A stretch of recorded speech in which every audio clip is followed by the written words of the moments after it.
The Boston Celtics have been sold for over $6 billion, maybe more, actually. What does that mean for keeping this team together? Who's the new owner? All that stuff right now on the Locked On Celtics podcast. Yup. Beantown, be ever ready. Recognize the city of champs. Back to back, if I say it, it's stamped. Locked on number 19, the best one, the next one. Juice loose in your pool now for the next run. It's the C's, who else could it be? What they gon' say now? Screaming like JT, Karalis, recap the madness. Every game, every practice. Best daily pod, no cap like Brad Beckett. Clutch like Drew to KP, tap in daily. Primetime dapping D White on the sideline. Raining J's, how it started, raising banners, how we finished. Locked on Celtics pod, home of the winners. Hey there, welcome back to the Locked On Celtics podcast right here on the Locked On Podcast Network, where it is your team every day, and I got you covered Monday through Friday, plus bonus podcast, Friday night game in Utah. I'll talk about that after the game. I'll talk about that however that game goes. No Jaylen Brown in that. I'll get to the Jaylen Brown stuff in a little bit. But make sure you're subscribed. Watch the show on YouTube as well. Show's free. It's there for you every day. So have fun. Enjoy the podcast. I'm John Karalis.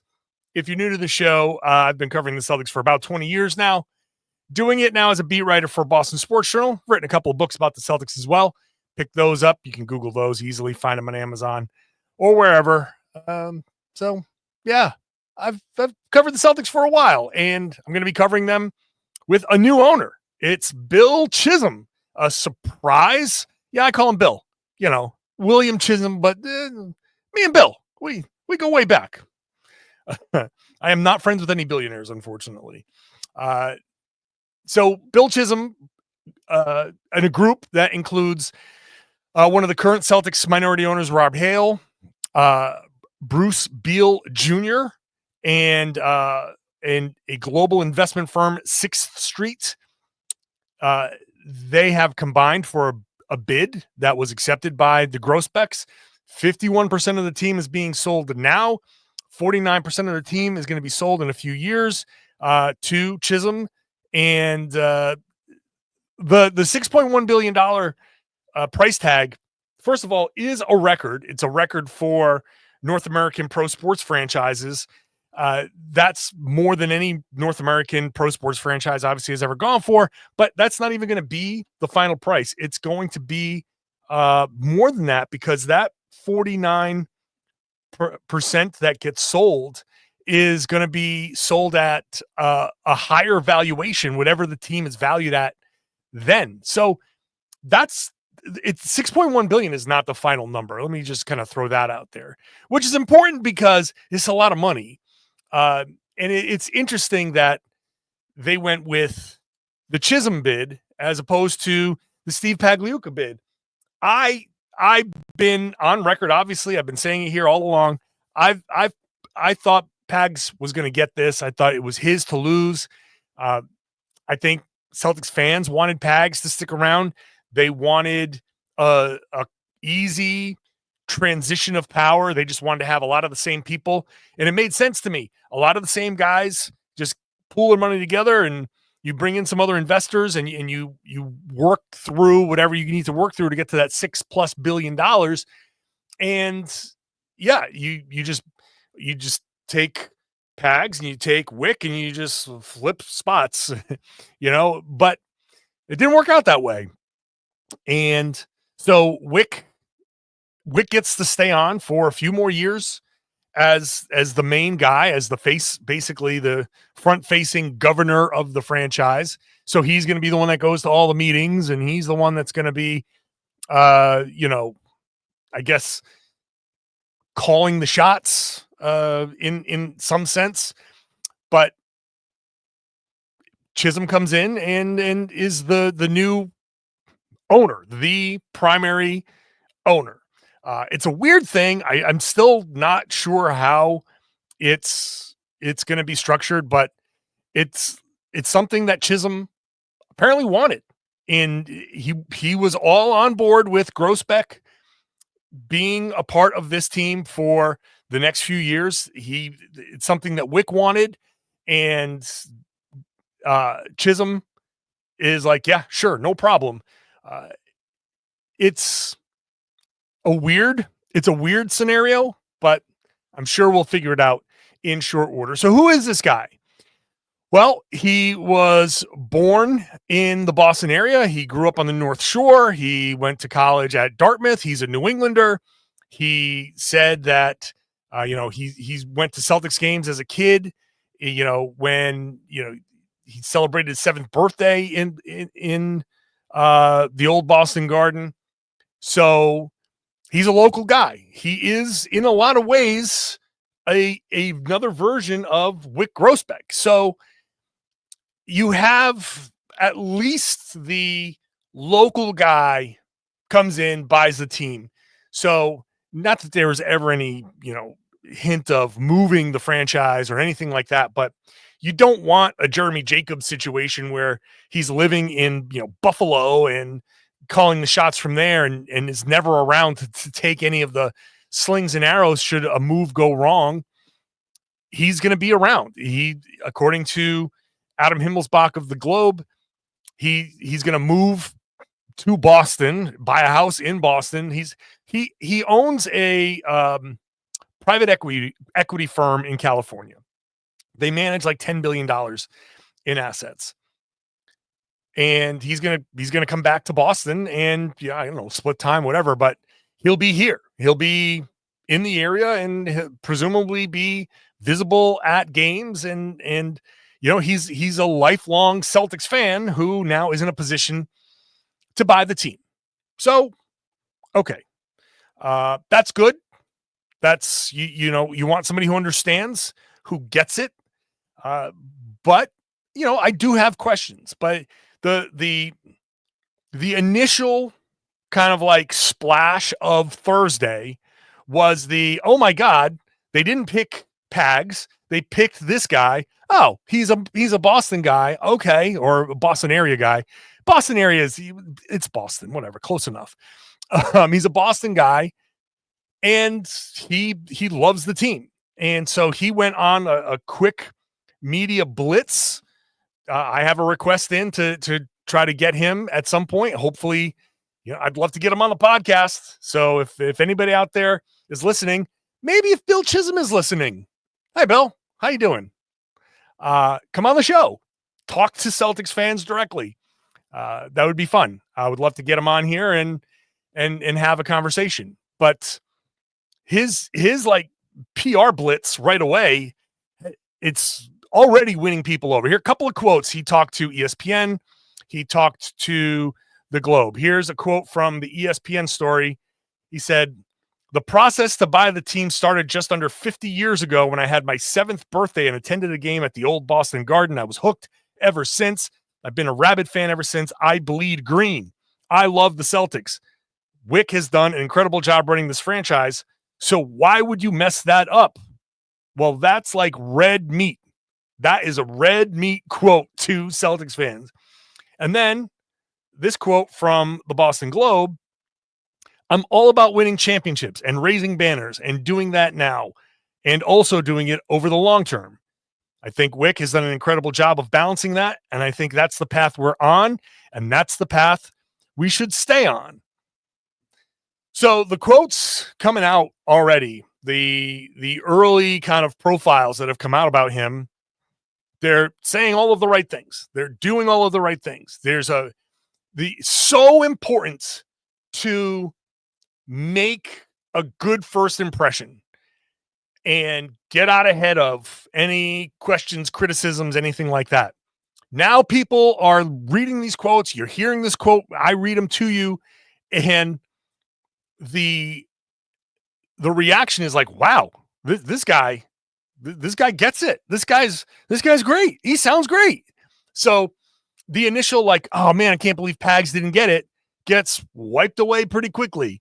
The Boston guy who loves the team, and I saw the video of him with Chris Forsberg, and he's like, oh my God, he's like fanboying about Forsberg. Oh my God, I love you. Oh, you're my favorite. And I'm like, first of all, how can I not be your favorite? What about me? Let's make this about me. Second of all, that just it's it ingratiates you into, into the fan base. People are like, Boston guy, Celtics fan, loves Forsberg. He loves championships. He's one of us. Boom. And then no matter what happens now moving forward, you've got that initial, like that hold of he bleeds green. So, but there are questions. And I want to get to some of those questions here when I come back. Today's show is brought to you by Upwork. Scaling your business requires the right expertise at the right time. With Upwork, you can find specialized freelancers in marketing, development, design, and more, experts ready to help you take your business to the next level. Upwork gives business flexibility by connecting them with top freelance talent across multiple industries, including IT, AI, web development, and marketing. Whether you need extra hands for a project or a long-term partner, Upwork makes hiring simple and affordable. If you need help with a marketing campaign, Upwork can connect you with a freelance expert who has delivered incredible results. Posting a job is very easy, simple, free, and very free. Yeah, I'll go with that. And within a day, multiple qualified candidates are there for you to choose from. And instead of hiring full-time, Upwork helps you find affordable top-tier freelancers to scale your business efficiently. Visit Upwork.com right now and post your job for free. That's Upwork, UPWORK.com. Upwork.com to connect with top talent and grow your business today. Today's show is also brought to you by FanDuel. What a time to be on the FanDuel app. March Madness is going nuts. There's all kinds of upsets already. It's fun times. March Madness is here. FanDuel is giving you a chance to get in on the action like never before. New customers, you can get $200 in bonus bets when your first $5 bet wins. That's $200 extra bucks to use on everything from buzzer beaters, Cinderella stories, and even who's cutting down the nets. So there are already a few underdogs that have popped their way through, and FanDuel makes it easy to back them with spreads, totals, and game props. Tournament games are happening almost every day. There's always something exciting to bet on. FanDuel has a very simple and easy-to-use app. When you win, you get paid instantly. There's no waiting around. And right away when you sign in, they want you to set your limits. They ask you to set your budget so you can gamble responsibly. Only bet where you can afford to lose. And then when that's gone, if that's gone, then you just chill and wait till you get paid again and you can bet again. Visit FanDuel.com, get in on the college hoops action all tournament long.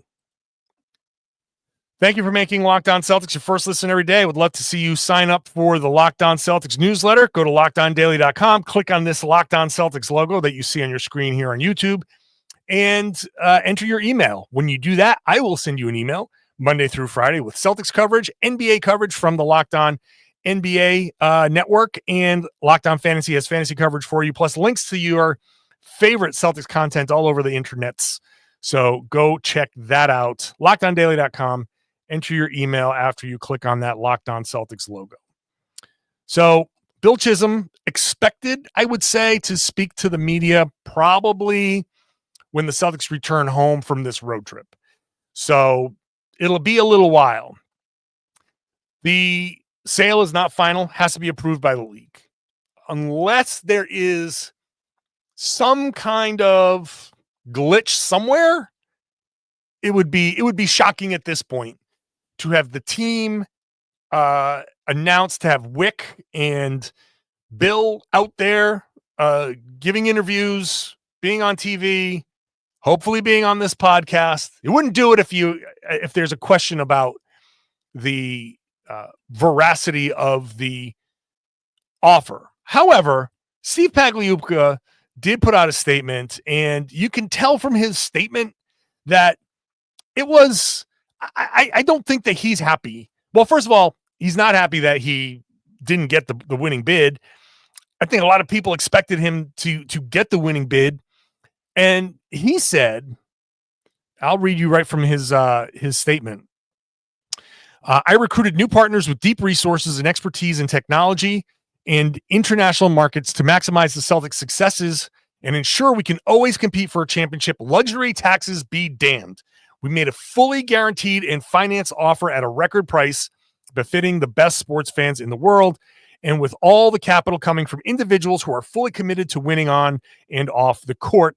We had no debt or private equity money that would potentially hamstring our ability to compete in the future.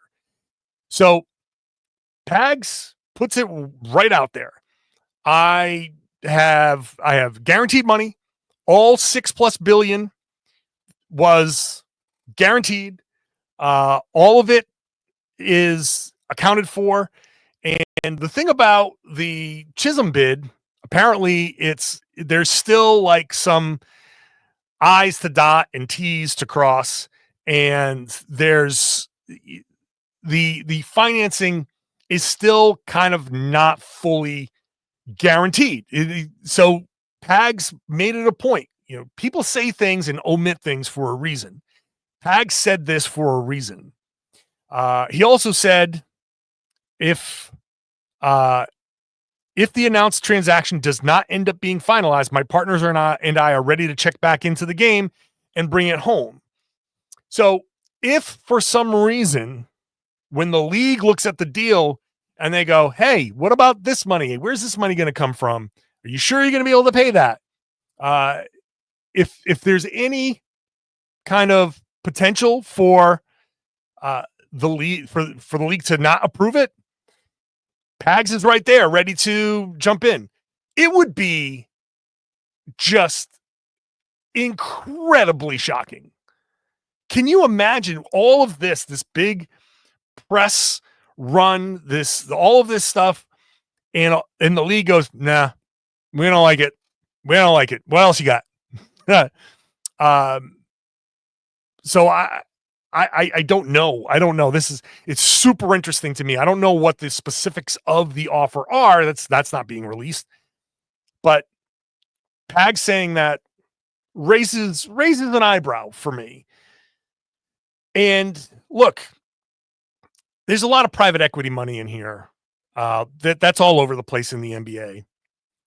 I am curious about a private equity guy, Celtics fan or not, with private equity money coming in, what their commitment truly is. Now, he said all the right things, but private equity firms are in the business of making money, right? They are there because they have the money. They have billions of dollars. And somebody like me is like, hey, I have this great invention. This thing is going to revolutionize everything. I don't have enough money to scale it. It's like Shark Tank. And you go and they go like, yeah, here's this much money. You're going to give us this much of the company. And, off you go. They don't do that unless, just like Shark Tank, they don't do it unless they're like, we're going to get ourselves a little bit of cash out of this. That's how they make money. Return on investment. So with private equity money coming in, the Celtics are going to be the most expensive team in NBA history. I don't think that's going to be even close next year if they keep everybody. Now, we've already talked about, regardless of how the sale goes, that Holiday potentially being traded away for nothing to get below the second apron is something that is possible, likely, no matter what, because of the restrictions that it puts on the team. Like you could be a Saudi prince with unlimited money, and the Celtics might still be like, yeah, but we still got to move Drew because the second apron is just suffocating us, and we need control of our draft picks, and we need to be able to do something. So that is still a reality for the Celtics. But when I see so much private equity money coming in to a sale, I can't help but be like, all right, your job is to make money in that deal. Even Chisholm is a private equity guy. And this may be just a pure vanity play and living the lifelong dream, the childhood dream of owning the Celtics. That is what it is, right? And you are willing to look the other way on how you do business because you own the Celtics, and you're like, it's okay. You don't treat it the same way you treat an investment as, your private equity firm or this what is it, Sixth Street investment firm would normally do business. But look, Sixth Street is not him, right? He owns, I forget what his thing is, but that's a different one. They are putting money in. They expect money back. The Celtics don't own the building, which I'll get to in a second. The Celtics are, there are limitations to how the Celtics make money. How do you plan on paying for all of this? How committed are you? And are your investors, are your partners going to be okay with not making an immediate kind of like an immediate profit? Are you going to lose money here? So I do have a question. I can't help it. I do have a question about how he's going to run the team, regardless of all the great stuff that he said. Again, saying all the right things, but it's easy to say things. It's not the same way. It's not the same as doing things. So we'll see. The building, NBA expansion, and oh, by the way, Jaylen Brown's not playing on Friday night. We'll get to all of that when I come back.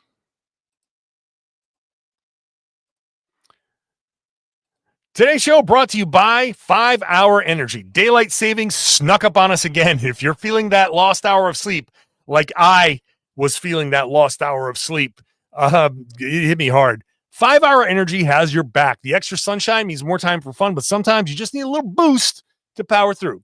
Whether you're staying up late watching the NCAA tournament or some of these late Celtics games coming up, or maybe you're squeezing in a round of golf after work, or just trying to keep up with your busy day, 5 Hour Energy gives you that quick, refreshing pick-me-up whenever you need it.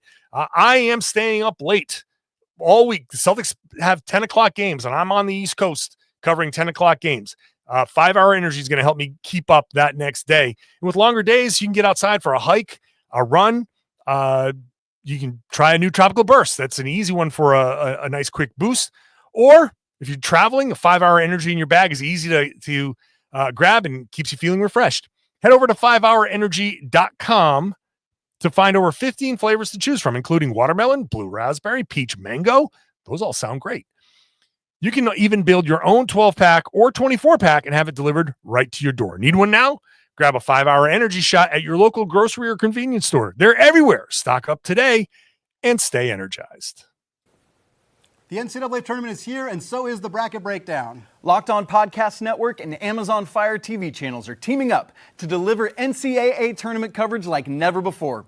Watch studio shows featuring former players and Locked On's local experts as they guide you through every upset, buzzer beater, and bracket matchup. Stream it all for free on Amazon Fire TV channel. Search Bracket Breakdown to see it all for free. It's your team every day.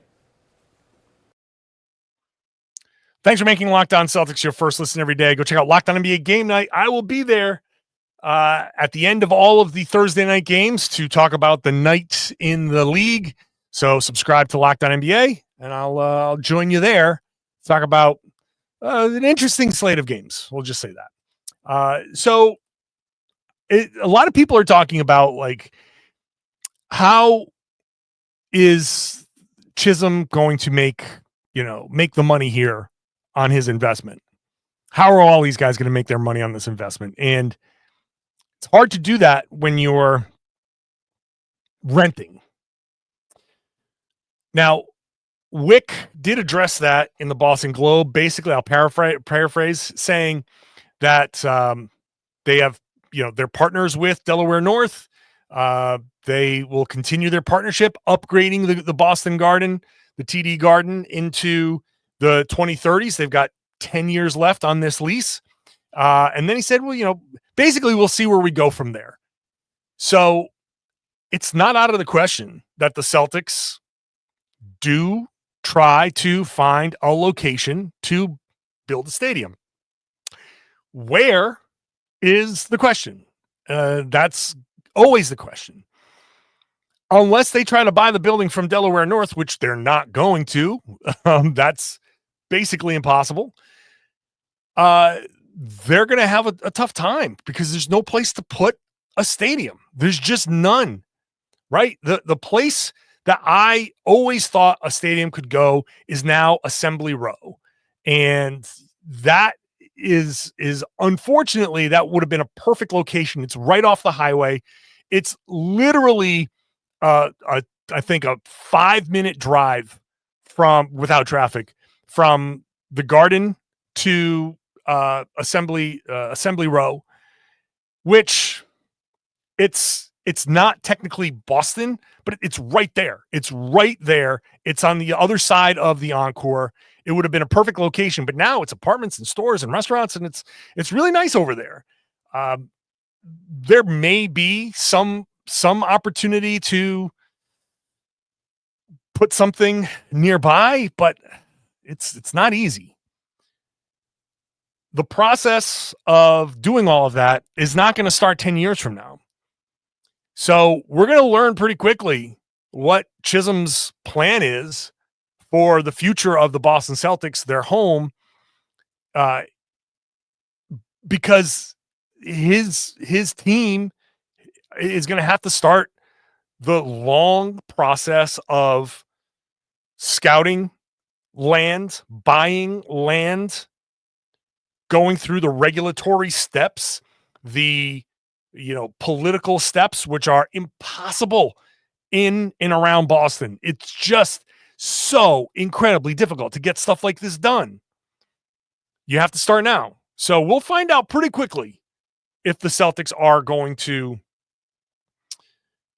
start shopping around, start house shopping, let's say. The NBA is probably really happy, and they probably don't want to belabor this sale because a $6.1 billion valuation for the full team sets the price for expansion. So I wouldn't be surprised if expansion talk starts pretty quickly. They're going to add 2 teams. Everybody's talking about Seattle and Las Vegas. So you add Seattle and Las Vegas to the West, you're going to have to move a couple of teams to the East, or at least one team to the East, right? Well, 2. Whatever it is. You're going to have to reconfigure because it'll be 32 teams. So one team will go, I got it. I got this. Don't stop yelling at your car or wherever you are. I will get there. They'll have 32 teams in the league. So you put a team in the East, maybe Memphis, maybe New Orleans. We're going to see the NBA change. And this will also offset the purchase. And I think it's something that needs to be considered. The $6 billion for the Celtics means $6 billion is the number. You want to get in, you want to rekindle the Seattle Sonics, and you want to put a team in Las Vegas and call it wherever you want to call it. That's $12 billion coming into the league, being split amongst all of the current owners. So Chisholm getting in and getting his share of that is going to be helpful and might be part of the plan, right? You just take that money and be like, all right, just here you go to the Grousbecks, or, pay for the remaining $3 billion, however much is left, or how much is in the 49% or whatever it is. So that's going to be the next step for the league. And I think that'll happen in relatively short order. It's 2025. The 25-26 season starts soon. You're going to have to start lining these bids up. It's going to take a year or 2 to get everything set and figure that out. You probably don't see new teams in the league for another 3, 4, 5 years, even if they start the process today, because you have to start planning that out. And, eventually there will be an expansion draft and all of that stuff. So it'd be very interesting to see when that all comes about. So that's what we know about the Celtics sale. In the meanwhile, the Celtics play basketball They go to Utah. They are in Utah at this point, and Jaylen Brown is out with the knee thing, the right knee. So he's now missing. He's going to miss 2 games, but the beauty of that, hey, this is great. He's going to miss the whole week. So that's a whole 7-day layoff. So a week off for him. I presume he'll be back maybe in that Portland game. Will he play in the back-to-back? I don't know. But if he's back and feeling good, then he can probably play that out. Maybe you take one of the back-to-backs off or both back-to-backs off. Still gives him that 65 games to be eligible for the post-season awards. So I think it's a smart plan. I think I'm happy that he's resting it now. And hopefully that gets him better. He can play through the rest of this schedule with only 1 or 2 more games off. And then he's going to have a week off before the playoffs. That'll be great. A lot of home games before the playoffs. That's great. I think they're doing the right thing with Jaylen Brown. So that's nice. I think that's super smart. And I'm glad Jaylen's doing it. That's the podcast, everybody. Hope you enjoyed that. Look, hopefully I get the new Celtics owner on the show. People, I don't know, how do you get at him? I don't know if he's on social media, but somehow people will let him know that he should be on the show. It's the show of record. It's the #1 Boston Celtics podcast in the world. You got to do this show when you buy the team. So hopefully he joins me at some point soon. If I get him, then there you go. Bonus podcast. But make sure you're subscribed. This way you'll know. All of a sudden you look at your phone and you'll be like, oh, he is on the show. So subscribe wherever you get your podcasts. The show is free. It's available everywhere. It's on YouTube. Get into the comments section. Would love to hear your opinion. What are your initial impressions of Bill Chisholm? Share your thoughts, share your opinions, and then share the podcast. Tell everybody they should be listening to and watching the Locked On Celtics podcast here on the Locked On Podcast Network. It's your team every day.